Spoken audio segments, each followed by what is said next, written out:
Hey Lang Nerds, welcome to eLang Explained. This video is part of our Writing Prep and Strategy series, where we break down the different sections of the English language exam to give you some tips and strategies on how best to approach the short answer, AC and essay. Get excited because today we're going to be talking about the structure of Section B, the Analytical Commentary. So, when you're thinking about an AC, it's really important to remember that an analytical commentary has specific things that it needs to include. And to help us all out when we're writing an AC in the exam, VCAA lists these key elements right at the beginning of Section B. So it's really important that every AC you write analyzes the ways that language features reflect the FER-TAC. The functions, the intents and purposes, the register, the tenor, the audience, and the contextual factors of the set text. Now, it's a really good strategy to use that list provided by VCAA in the beginning of Section B as a bit of a checklist while you're writing your AC in the exam. And when you've got that editing time at the end of your writing, make sure that you go back and just quickly make sure you can check off each element of the FER-TAC being analysed in your AC. Now, within your analytical commentary, of course, you're going to discuss a range of language features from at least 2 subsystems of language. And this means that when you're analysing the FER-TAC, you're going to be talking about language features from the subsystems of phonetics and phonology, morphology, lexicology, syntax, semantics, and of course, discourse and pragmatics. In the exam, it will say that you need to use language features from at least 2 subsystems of language. But most ACs will use meta-language from more than 2 of these subsystems.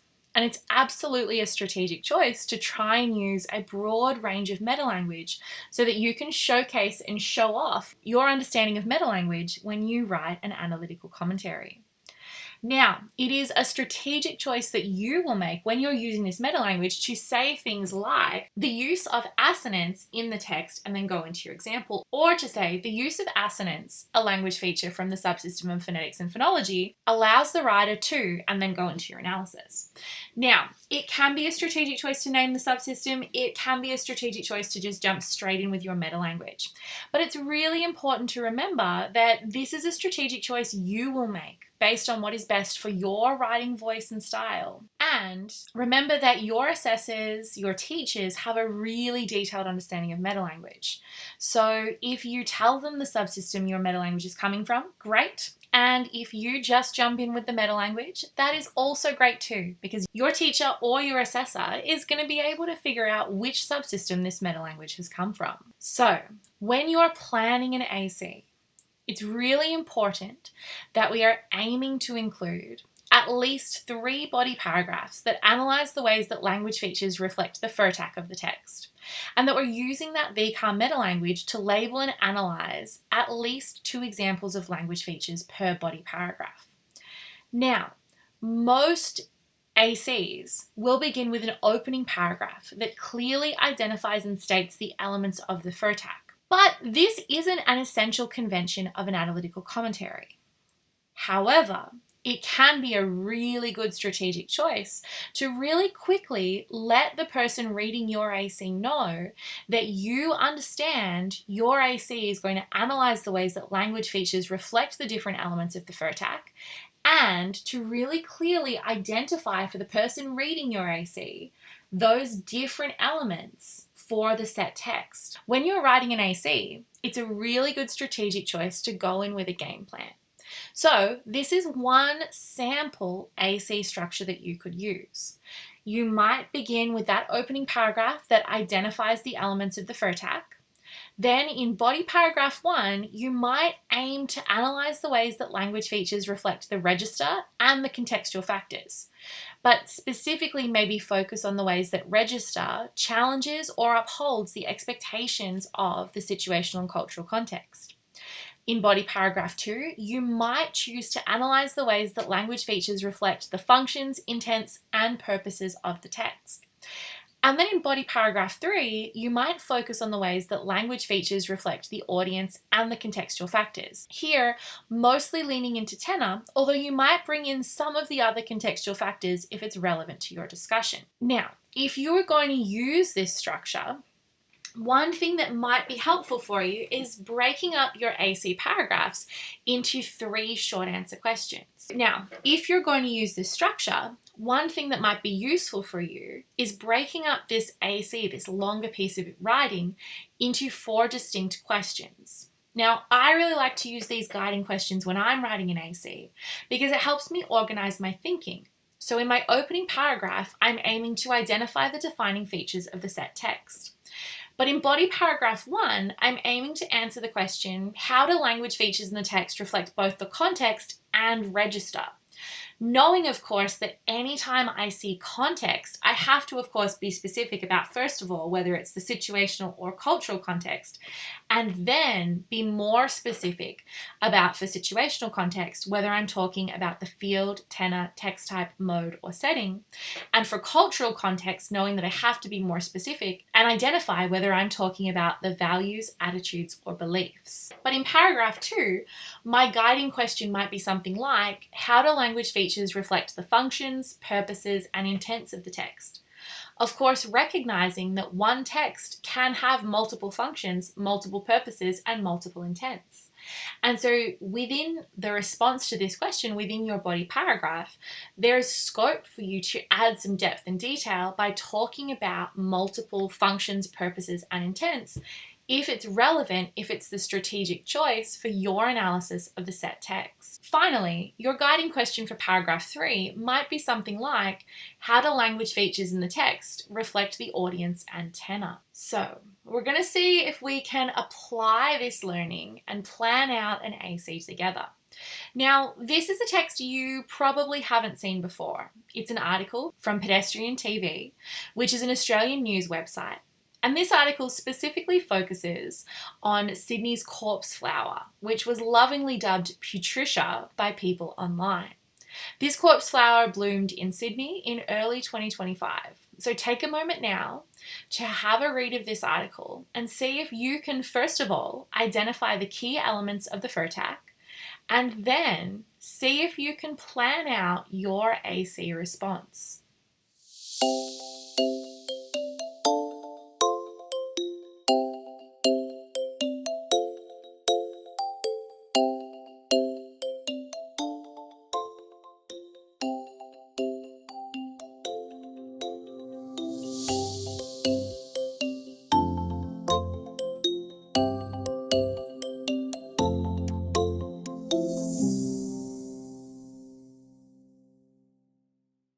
So, how'd you go identifying the FER-TAC? Now, this is a sample opening paragraph, and you'll see here that within this paragraph, there's very clear identification of each of those elements of the FER-TAC. You'll also notice as you have a look at this, that in this opening paragraph, there are 2 functions identified, the referential function and the emotive function. There's also a primary and a secondary purpose identified, where our primary purpose for this text has been identified as building rapport, and the secondary purpose has been identified as politeness strategies, but more specifically, challenging the negative face of individuals who visited the flower. Now it's time to talk about body paragraph 1. And our guiding question for this paragraph is, how do language features in the text reflect both the field and the register? So if you've been watching these Elang Explained videos, you might have heard us talk about meals before. If this is new for you, you might want to pause this video and quickly go and watch our video on the meal structure. Because when we talk about body paragraphs in this video on ACs, we're going to be breaking one paragraph down into 2 meals. Meal, of course, stands for meta-language, example, analysis, and link. And in this body paragraph, our link is going to link back to both the register and the field. So it's a bit like a meal with an extra L in the end. Now, for our first meal, you can see we've got the dysphomistic noun phrase. We're doubling our meta-language to talk about that dysphomism of Shrek's armpit. Our analysis, remember, is talking about what this specific language feature allows the author to do in the text. And so here, our analysis is that by comparing the smell of the corpse flower to Shrek's armpit, the author is able to, through the use of this dysphomistic noun phrase, exaggerate the bad smell. Now, our link is where we're aiming to link this back to register. And so here you can see that as part of our link, we've spoken about how the use of an informal language feature in dysphemisms exaggerates the bad smell of the corpse flower, which negotiates that taboo of unpleasant smells by exaggerating it, making it even less socially acceptable to talk about. We could have spoken about Shrek's armpit requiring some inference as well from the audience, or as a hyperbole, because while the corpse flower doesn't smell very good, I also can't imagine it smelling as bad as Shrek's armpits. For meal 2, we're talking about meta-language, and the keen green beans out there will notice that dysphemisms and metaphors are both language features that are identified from the study design as indicating informality in a text. And so when you're writing that first body paragraph, if it's a paragraph on register, and so when you're writing that register paragraph of an AC, it can absolutely be a really strategic choice to make sure that you're identifying language features listed in the study design as being linked to either an informal or a formal register. Now, the register of this text is informal, but if we were looking at a text where the register was mostly formal with elements of informality, one of our meals would focus on formality and one of our meals would focus on informality, so that we can signal that understanding of the ways that language features reflect both registers within the same text. Let's have a look at a sample paragraph now. And you can see in this paragraph, I've color-coded our topic sentence, meal 1, meal 2, and our linking sentence. Now, sometimes in AC paragraphs, in the flurry of trying to get all of your ideas down, students will forget those topic sentences and linking sentences. But they're a really important part of our paragraph because, of course, a topic sentence signals to the reader the key language features and elements of the FER-TAC that you're going to be discussing. And our linking sentence reinforces the language features and the elements of the FER-TAC that you have discussed in your body paragraph. So you'll notice here with each of the meals that we've got that clear meal structure. We're really explicitly using our meta-language, signaling our understanding of language features from at least 2 subsystems.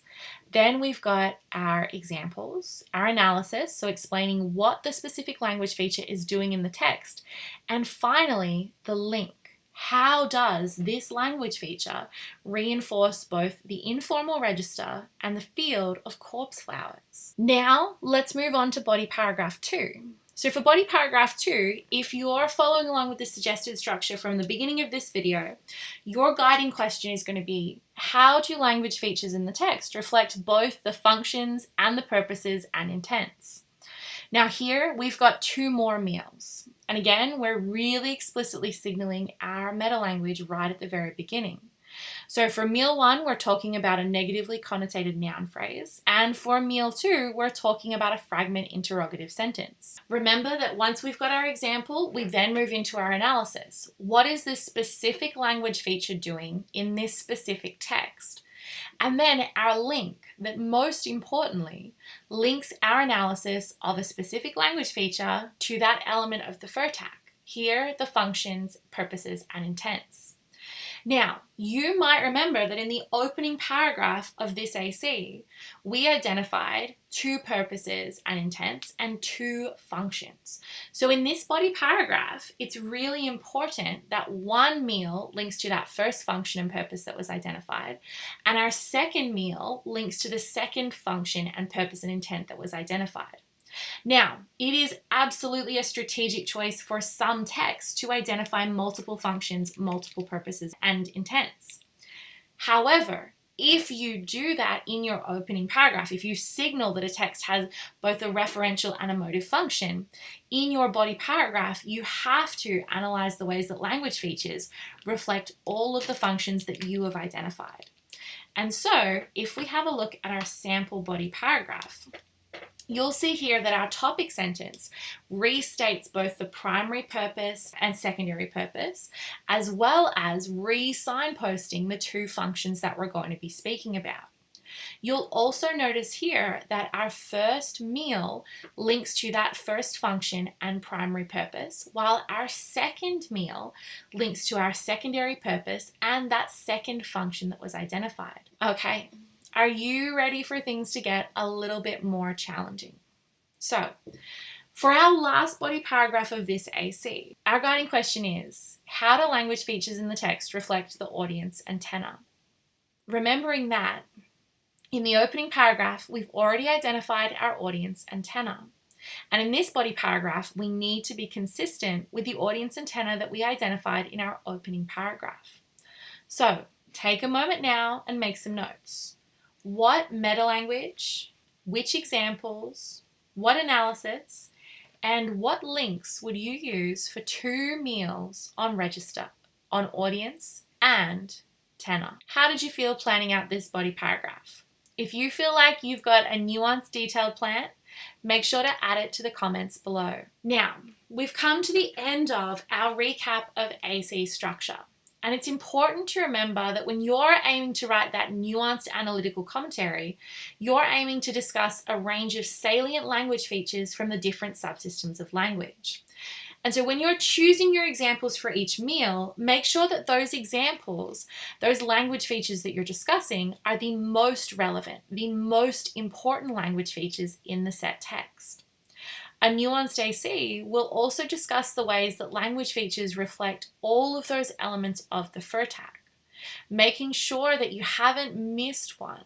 Because one of the biggest challenges with an analytical commentary is making sure that your analysis clearly discusses the ways that language features reflect the functions, intents and purposes, register, tenor, audience, and contextual factors. Now, a nuanced AC will also discuss the most relevant language features, and of course, use line numbers. Now, in addition to discussing these key elements, a nuanced AC will also use language to present analysis that is controlled, confident, and clear. So this means that in your analysis, you're doing things like avoiding those modal verbs. You're swapping phrases like this could indicate for this clearly demonstrates, getting rid of that modal that represents a possibility that you are providing accurate analysis, and a modal that suggests that you also might not be presenting accurate analysis, with language that presents a clear, confident analysis. You're also, in a nuanced AC, using language to present an analysis that is reflective of the conventions of the AC text type. And so this, of course, means that you are analyzing language features from at least 2 subsystems of language, that you are providing line numbers for every example that you quote, that you are quoting a specific example of every language feature that you identify, and that your AC doesn't include a conclusion. So, at Elang Explained, we have put together our best AC writing tips for you. This is the TLDR for this video. Our best tips are: number 1, to carefully read the AC text. And we suggest that you read this text 3 times during reading time. Number 1, on your first read, we're aiming to figure out what this text is about. On the second read, you're aiming to identify the elements of the FER-TAC. And on the third read, you're aiming to identify those specific language features which reinforce the FER-TAC. Tip number 2 is to be precise with your meta-language. Make sure that in this AC, we are using VCAA meta-language from the study design. Now, in your analysis, you might absolutely want to add some little sprinkles of meta-language and talk about, for example, a noun as a concrete noun. Calling it a concrete noun means that you've got that VCAA meta-language of noun and concrete as a little sprinkle of special sauce that you're adding into your analysis.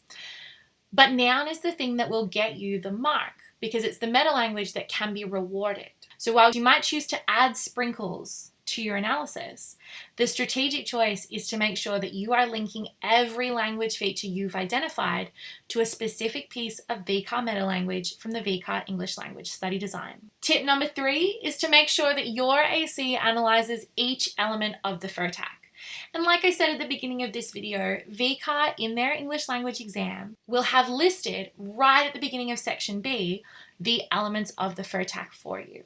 And so when you are editing your work, make sure that you use this like a checklist to double check that your AC includes analysis of the ways that language features reflect the functions, intents and purposes, register, tenor, audience, and contextual factors. Tip number 4 is to use a range of meta-language to label language features in your examples, including meta-language from at least 2 different subsystems of language. And tip number 5 is carefully manage your writing time so that you can work through each of the really important stages of writing an AC.